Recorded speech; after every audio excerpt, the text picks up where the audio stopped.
নমস্কার বন্ধুরা, মানসী কিচেনে সবাইকে স্বাগত। আর এখন বন্ধুরা, এখন পিচের মাছের ডিমের এখন সিজন। তো বন্ধুরা, বাজারে আজকে আমি পেলাম, তাই আজকে বানাবো একদমই নতুন, আর স্বাদেও কিন্তু নতুন। আমি আজকে বানাবো মাছের ডিমের চপ। তো বন্ধুরা, কিভাবে আমি মাছের ডিমের চপ বানাই আপনারা অবশ্যই দেখতে থাকুন, আর খেতে কিন্তু দুর্দান্ত লাগে। এখানে আমি নিয়েছি মাছের ডিম, আর আগে থেকে নুন হলুদ মাখিয়ে নিয়েছি। এখানে যেহেতু আগে থেকে নুন আর হলুদ মাখিয়ে রেখেছিলাম, দেখুন এই যে জাল আছে একটা, জালের ভিতরে মাছের ডিমগুলো থাকে। ভালো করে, খুব ভালো করে হাতের সাহায্যে ভেঙে নেব ডিমগুলোকে। আর বন্ধুরা, এই চপটা খেতে কিন্তু অসাধারণ লাগে।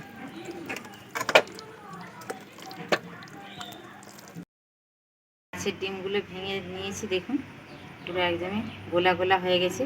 আপনারা তো বাড়িতে আলুর, অনেক রকমের ফুলকপির সবের চপ খেয়েছেন, কিন্তু এই মাছের ডিমের চপ একবার খেয়ে দেখবেন, খেতে অসাধারণ লাগে বন্ধু।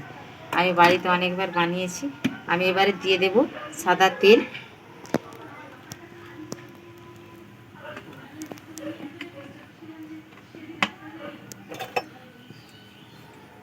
খুন্তি দিয়ে করে চারিপাশে লাগিয়ে নেব।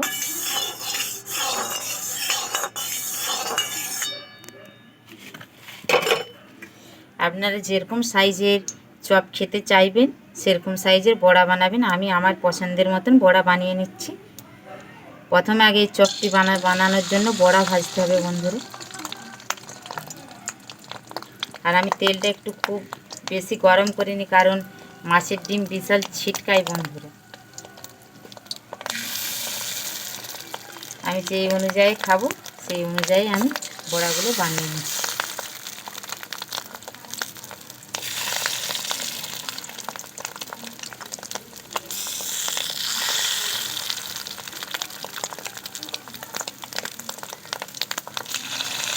হয়ে গেছে। আমি এবার এখানে তো থালা নিয়েছি, যাতে করে না ছিটকাই, দিয়ে দেবো। একটু পরে উল্টিয়ে নেব, ফাটা করে দেখে নেব। আপনারা যখনই মাছের ডিমের বড়া ভাজবেন বা এমনি ঝুড়ো ঝুড়ো করেও ভাজবেন, এরকম ঢাকা দিয়ে দেবেন, গায়েতে আর লাগবে না। তেলটা খুব কম গরম করবেন, বেশি খুব গরম করার দরকার নেই। এবারে উল্টিয়ে নেব।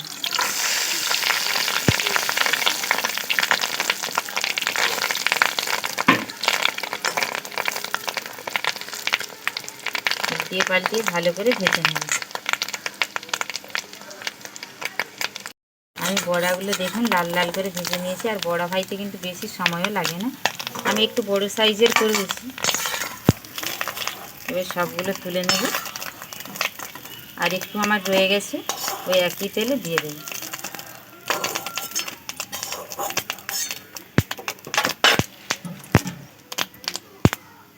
আর আমার দুটো হবে বন্ধুরা পরিমাণে।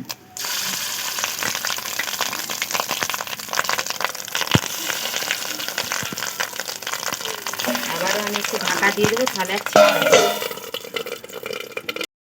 আমার সব বড়াগুলোই ভাজা হয়ে গেছে দেখুন।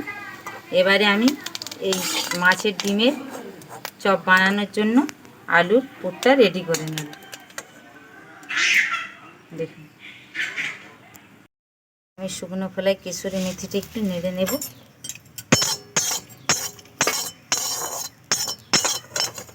এবারে ঢেলে নেব।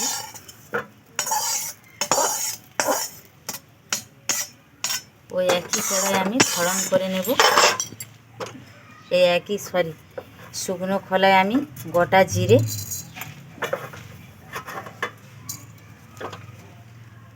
আর পানমৌরি একটু নেড়ে নেব।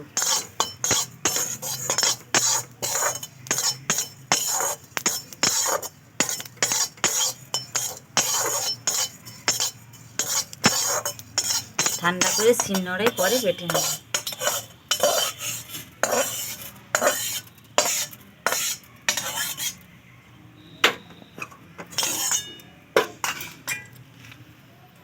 পুরটি যেহেতু এখানে আমি সরিষার তেলে বানাবো, তাই আমি দিয়ে দিলাম সরিষার তেল।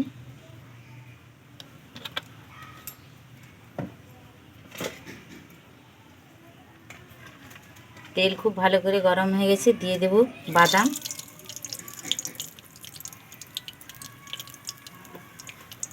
আর দিয়ে দিচ্ছি গাজর কুচি ছোট ছোট করে কেটে রাখা,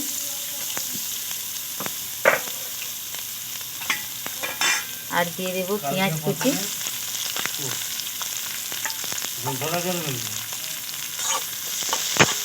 বাদাম গাজর আর পেঁয়াজ খুব ভালো করে ভেজে নেব।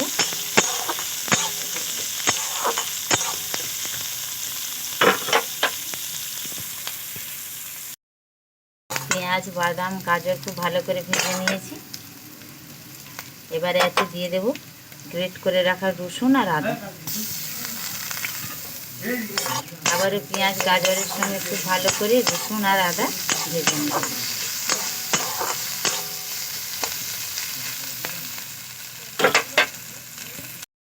আদা রসুন পেঁয়াজ সব কিছু ভালো করে ভেজে নিয়েছি। এখানে আগে থেকেই আমি আলু সিদ্ধ করে রেখেছিলাম, হাতে করে আধ ভাঙা করে দিয়ে দেব।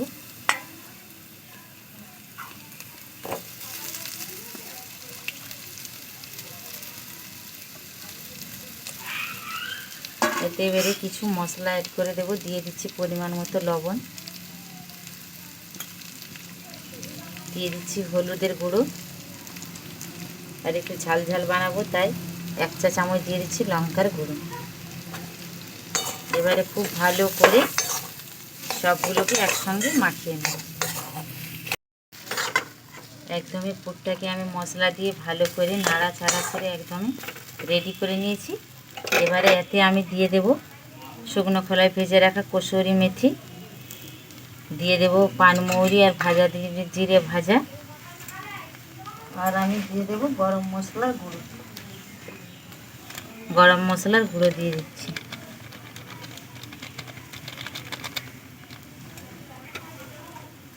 দিয়ে ভালো করে আমি নাড়াচাড়া করে গ্যাসের ফ্লেমটা বন্ধ করে দেব। আর এইদিকে আমি ব্যাটারটা বেসনে তৈরি করে নেব আর ঠান্ডাও করে নেব। এবার বেসনের ব্যাটারটা তৈরি করে নিচ্ছি। আমি এখানে কালো জিরে নিয়েছি, হাত দিয়ে একটু দলে দিয়ে দেব, এতে করে চপটা খেতে দারুণ লাগবে। দিয়ে দিচ্ছি পরিমাণ মতো লবণ। এবারে অল্প অল্প জল দেব আর একটা থকথকে ব্যাটার তৈরি করে নেব। প্রথমেই কিন্তু খুব বেশি জল দিতে যাবেন না।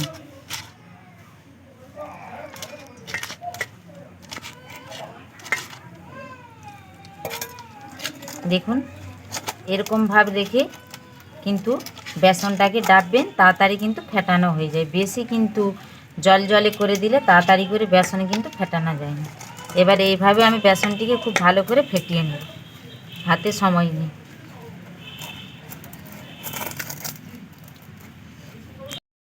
দেখুন আমার পুরো রং চেঞ্জ হয়ে গেছে। এবারে আমি এতে দিয়ে দিচ্ছি পরিমাণ মতো খাবার সোডা। এবারে অল্প অল্প করে জল দেব, একটা থকথকে ব্যাটার তৈরি করে নেব।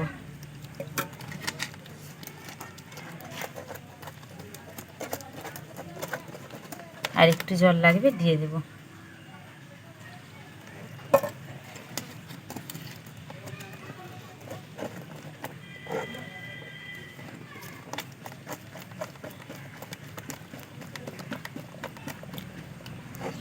দেখুন বন্ধুরা আমার পুরো থকথকে ব্যাটার রেডি হয়ে গেছে। এবারে আমি মাছের ডিমে আলু দিয়ে আর ওইদিকে ছাঁকতে বসিয়ে দেব। ততক্ষণ আলুর পুরটিকে ঠান্ডা করে আমি আরেকবার ভালো করে থেসে নিয়েছি। আর দেখুন আমি এতটা করে পুর নিয়ে নেব। দেখুন আর একটা করে আমি মাছের ডিম নিয়ে নেব, এই উপরের দিকে বসিয়ে দেব এইভাবে।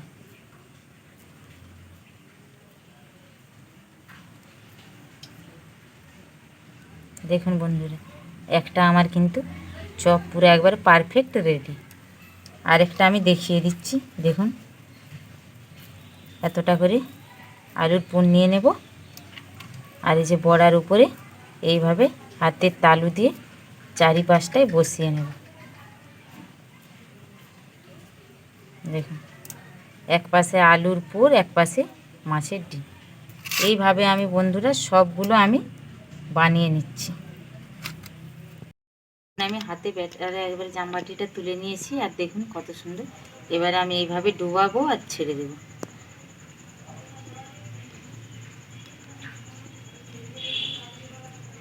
দেখুন এবারে তেলে ছেড়ে দেবো।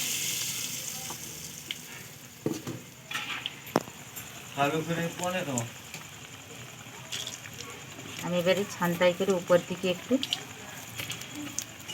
তেল দিয়ে দেব, এইভাবে উল্টিয়ে দেব।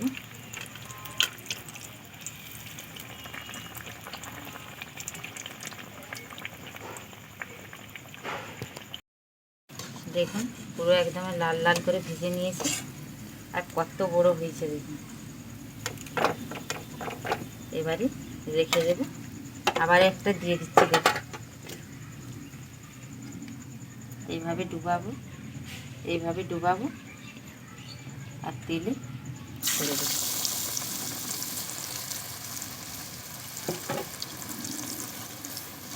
উপর দিয়ে একটু তেল দিয়ে দেবো। দেখুন কতটা ফুলে উঠছে। দেখুন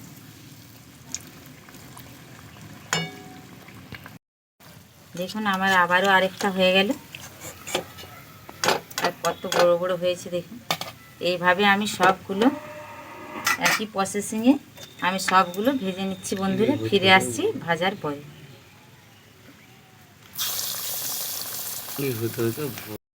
দেখুন বন্ধুরা আমার সব চপগুলো হয়ে গেল, মাছের ডিমের চপ।